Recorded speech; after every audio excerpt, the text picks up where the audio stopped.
You will hear a telephone conversation between the organiser of a park run and a woman who wishes to take part in the run. First, you have some time to look at questions 1 to 6.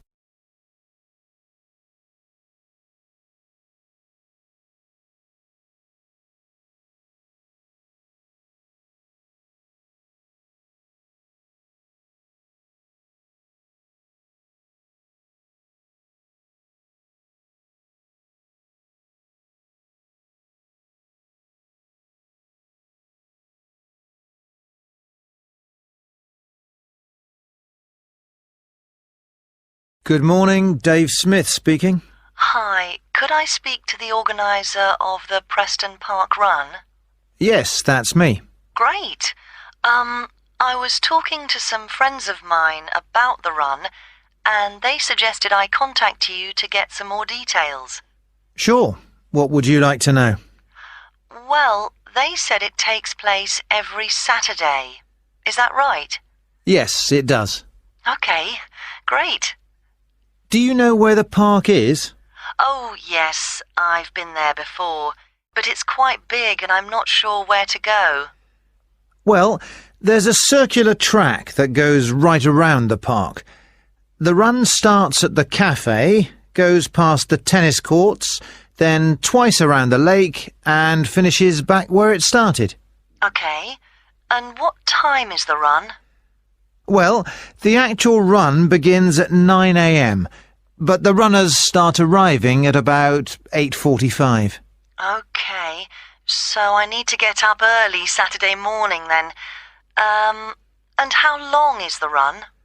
Well, it used to be 3 kilometres, but most people wanted to do a bit more than that, so we lengthened it to 5 kilometres.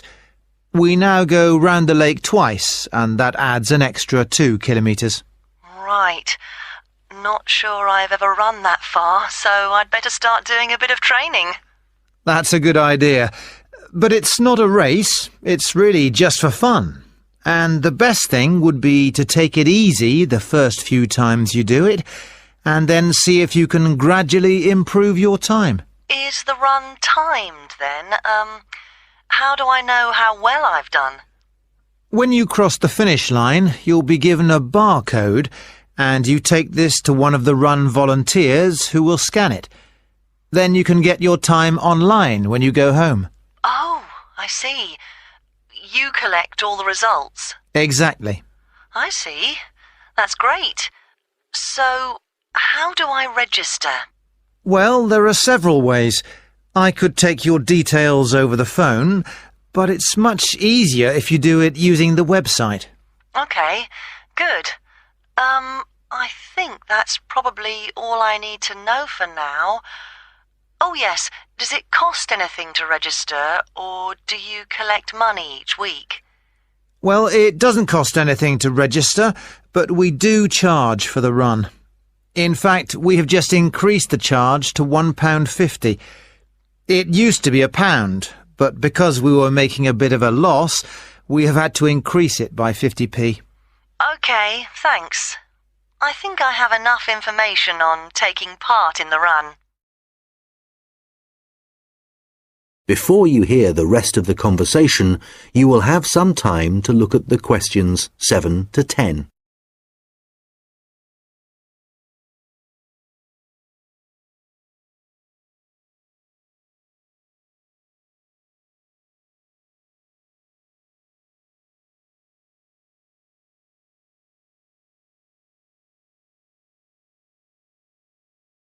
Now listen and answer questions 7 to 10.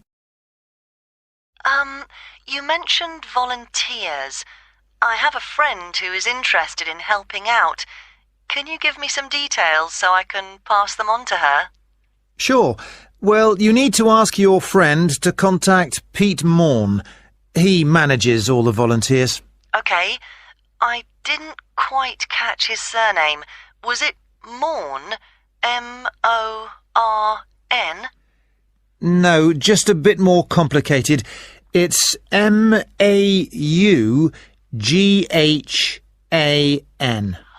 Right, thanks. And could you give me his phone number?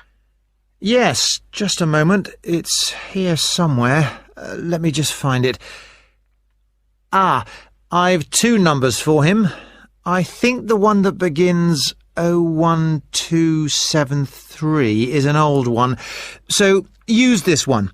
It's 01444 73290. Okay, got that. Can you tell me anything about the volunteering? Like what kind of activities it involves? Sure. Well, we need volunteers for basic stuff like setting up the course. We have to do that before all the runners arrive. Okay, so that's a really early start. Yes, that's right. But if your friend would prefer to arrive a bit later, she can also help with guiding the runners so they don't go the wrong way. I see. I believe you do a report on some of the races. Yes, that's right. In fact, we do a weekly report on each race, and we always try to illustrate it. Okay. Well, my friend really likes taking photographs. She's just bought a new camera. Actually, that would be great. I don't know whether Pete has anyone to take photographs this week.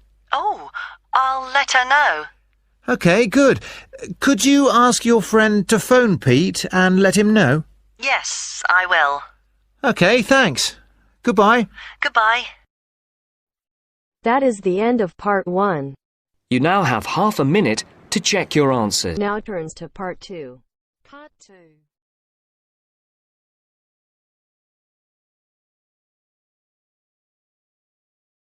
You will hear a recorded message about a bus tour. First, you have some time to look at questions 11 to 14.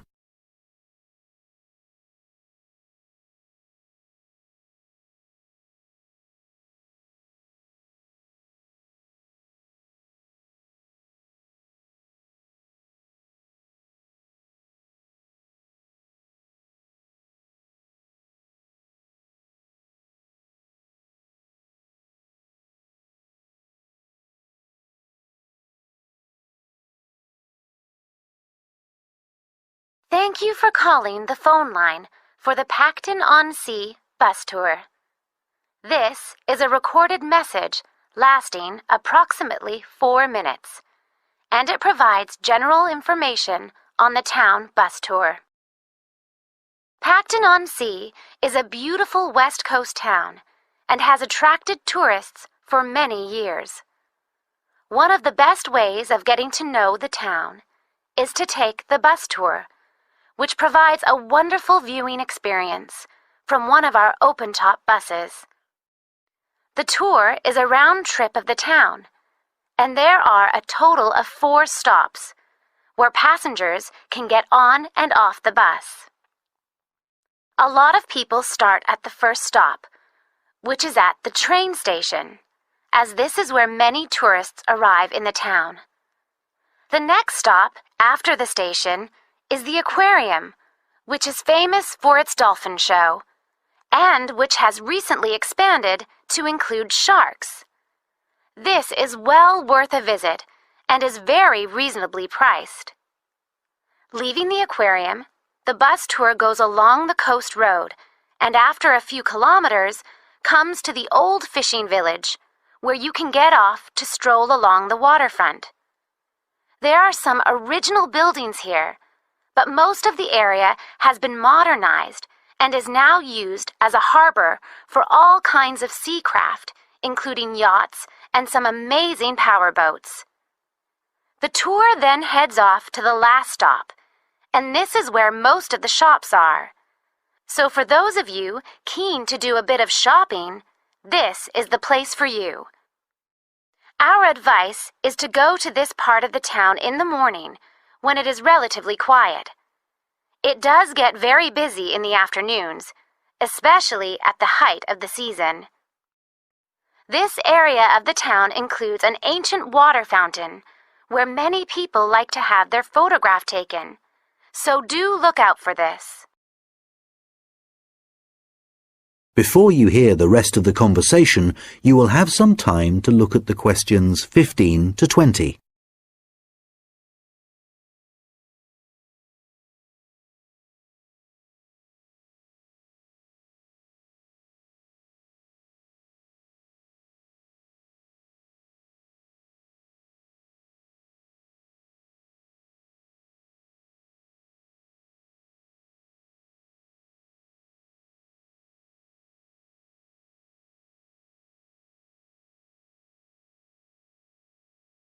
Now listen and answer questions 15 to 20. Now, some details of the costs and timings. A family ticket, which includes 2 adults and up to 3 children, costs $30. An adult ticket costs $15. Children under the age of 15 are $5, and student tickets are $10, as long as you have a student card.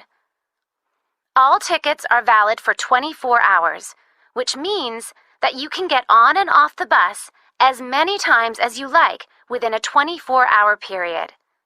So you could, for example, start the tour in the afternoon and complete it the following morning. The first bus of the day leaves the station at 10 a.m., and the last one of the day leaves at 6 p.m. Buses leave every 30 minutes, and each tour takes a total of 50 minutes. There are many attractions at each of the stops, so wherever you get off the bus, there will be plenty to do. The bus tour tickets do not include entrance to any of these attractions apart from the museum, which is located near the aquarium. Some buses have local guides who will point out places of interest and will provide information on the town. However, we cannot guarantee that every bus will have a guide, and so we also have an audio commentary that has been specially recorded for the bus tour by the tourist office. Headphones are available on the bus, and these are easy to operate. There is no extra charge for these. Just plug in, select the required language, and adjust the volume. Due to the winter months being rather cold and wet in Pacton-on-Sea, the bus tours only operate from March to September. The weather is usually warm and sunny during these months, so remember to bring some sun protection, especially on hot days. And of course, it does occasionally rain here in the summer, so if the weather looks bad, remember to bring some rainwear. The bus tours are available no matter what the weather. At the height of the summer, the tours can get very busy, so you are advised to book. You can book tickets online, over the phone, and also at the station, and at any of the other tour stops. When booking over the phone, you can collect your tickets at any of the stops at the start of your tour. When you do it online, you can print your e-ticket, which you must remember to bring with you. Thank you for calling the Pacton-on-Sea phone line, and we look forward to seeing you soon on one of our tour buses. That is the end of part 2. You now have half a minute to check your answers. Now turns to part 3. Part 3.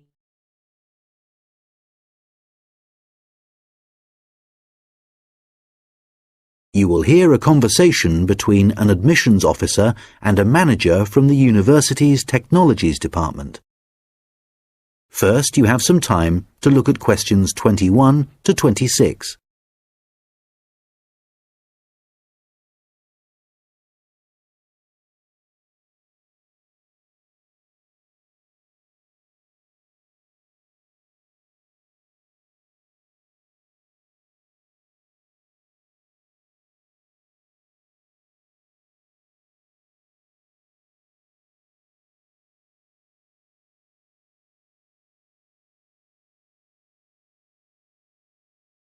Hello, I'm Randy Agotra from the Technologies Department. Ah, yes, good. I'm Dave Hadley. Thanks for coming to see me. That's okay. I believe you want us to do some work for you. Yes, that's right. I'm responsible for student admissions to the college, and I use a computer system to help process student enrolments and to do the timetabling. But it really doesn't suit the way we work these days. It's over 10 years old, and although it was fine when it was first introduced, it's just not good enough now. Okay, what problems are you experiencing? Well, 20 years ago, the college was quite small, and we didn't have the numbers of students or tutors that we have now. So the system can't handle the increasing volumes? Well, there's a lot more data now, and it sometimes seems the system has crashed, but in fact, it just takes ages to go from one screen to the next. Right. Is that the only problem? Well, that's the main one, but there are others. In the past, doing the timetabling was quite simple, but now we have a lot more courses, and what's made it complicated is that many of them have options. Right, but the system should allow you to include those. Well, no, it doesn't. It was supposed to, and a few years ago we did ask someone from the technologies department to fix it, but they never seemed to have the time. Are there any other issues with the system? Well, I've been given extra responsibilities, and so I have even less time to do the timetabling. If there was anything you could do, Randir, to make the process more efficient, that would be really helpful. Well, it sounds like you could do with an assistant, but that's obviously not possible. So what about having an online system that students can use to do their scheduling? How would that work? Well, it may mean less choice for students, but we could create a fixed schedule of all the courses and options, and they could then view what was available. And work it out for themselves. That sounds great. OK, so we'll need to decide whether or not to improve the existing system or to build a completely new system. Well, I'd much prefer to have a new system. Quite frankly, I've had enough of the old one. OK, that'll probably take longer, although it may save you money in the long run. When were you hoping to have this in place? Well, it's January now, and the new intake of students will be in September. We need to start processing admissions in the next few weeks, really. Well, it will take more than a few weeks, I'm afraid. As an initial estimate, I think we'll be looking at April or May to improve the existing system, but for a new system, it would take at least 9 months. That would be October at the earliest.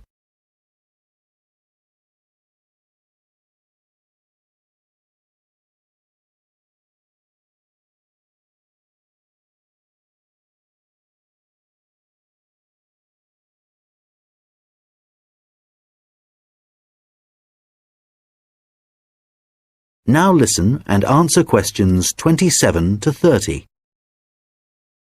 What are the next steps if we are to have a new system? Well, the first question is, do you have support from your senior management? Yes, I've already discussed it with them, and they're also keen to get this work done. OK, because I was going to say that's the first thing you need to do, and without that we can't go ahead. Yes, I've done that. That's good. Actually, they mentioned that there's probably a form I need to complete to formally start the project. Yes, that's the next thing you need to do. I'll send you an email with a link so you can fill it in online. It's called a project request form. OK, great. And then what happens? Well, I have a list of things, but I think the third thing you should do is see Samir. He's our analyst who will look at the system and identify what needs to be done. OK, can you send me his contact details and I'll set up a meeting with him? OK, that's good. So we should soon be able to get a team together to start the work. Some members of our team work in different locations, so it's not easy to have face-to-face meetings. That's okay. I'm used to having conference calls, providing they're not late at night. Right, so I'll send you details of the team, and if you could set up a call, that would be great. Okay, I'll do that. Thanks.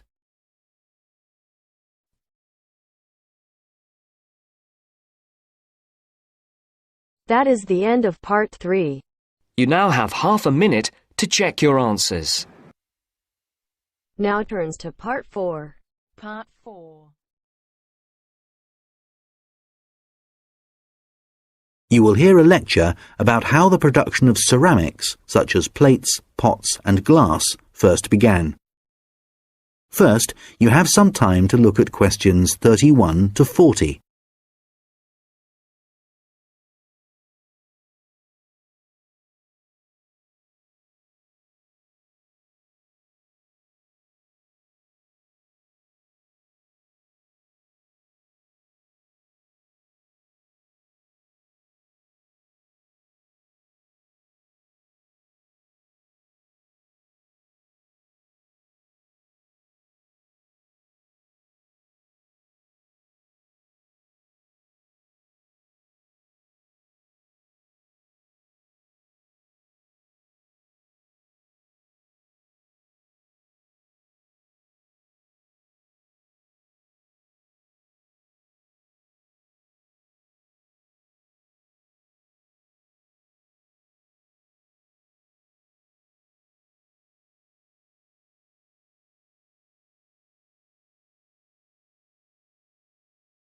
Now listen carefully and answer questions 31 to 40.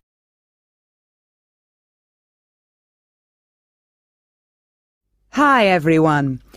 Today I'm going to be talking about the origins of ceramics. So first of all, let's start off with, what is a ceramic? Well, generally speaking, ceramics are what you get when you apply heat to certain inorganic, non-metallic solids and then allow them to cool. And examples of ceramics are everyday things like earthenware pots, crockery, glassware, and even concrete. So how did it all begin? Well, it all started around 29,000 years ago, when humans discovered that if you dig up some soft clay from the ground, mould it into a shape, and then heat it up to a very high temperature, when it cools, the clay has been transformed into something hard and rigid. And so what did those first humans do with their discovery? Well, they created figurines, which were small statues and which depicted animals or gods or any shape that the clay could be moulded into. And all this activity was centred around southern Europe, where there is also evidence of ceramics that were created much later. The early humans also found a practical use for their discovery, such as storing things like grain, although there were drawbacks. The pots were porous, so that although they could carry water in them, it wasn't possible to store it over a long period. And also they were quite brittle and shattered very easily if they were dropped. But despite these problems, it was many thousands of years before there were any improvements. In China, at around 200 BC, they discovered that by adding minerals to the clay, they could improve both the appearance and the strength of the ceramics.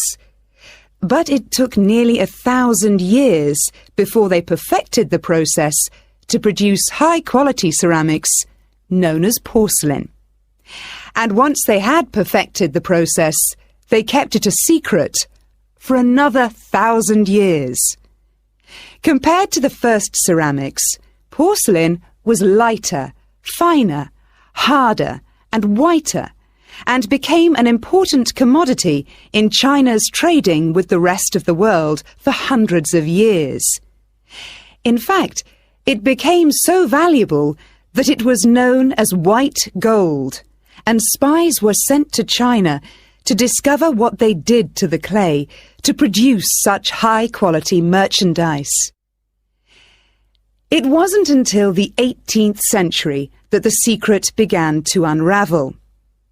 A German alchemist called Johann Friedrich Böttger was asked by the king to make gold out of lead.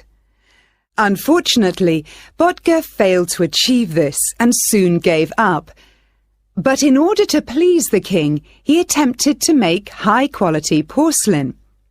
And after many years of experimentation, he discovered that by adding quartz and a material called China stone to very high-quality clay, he managed to get the same results that the Chinese had been achieving for the last 1,000 years.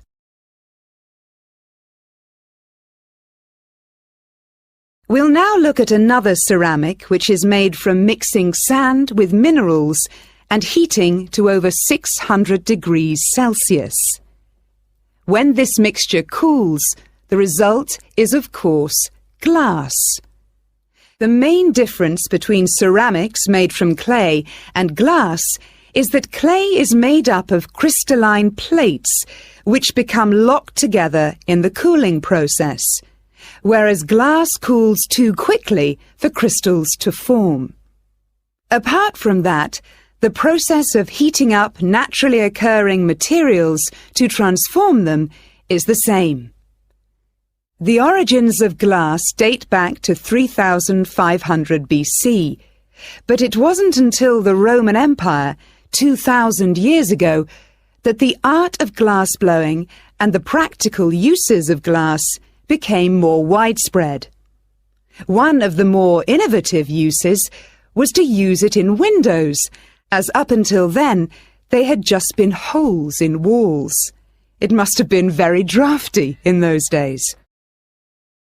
The Romans were also responsible for inventing concrete, and although the origins are uncertain, experts think that this is largely due to the high level of volcanic activity in the area. The Romans observed that when volcanic ash mixes with water and then cools, it gets extremely hard and almost impossible to break up. The chemical reaction that follows is very complex and continues for many years, and the concrete just keeps getting harder. Evidence of this are the numerous Roman remains that are still standing, many of which are almost completely intact. One of the most important facts about concrete for the Romans was that it can be created underwater. As the Roman Empire grew, the Romans needed to take control of the seas, and for this they needed to build harbours capable of holding a fleet of ships. Pouring concrete mixture into the sea immediately started the hardening process, and rather than just dissolving in the mass of water, the substance was tough and long-lasting. This strange characteristic of concrete made a significant contribution to the success of the Roman Empire.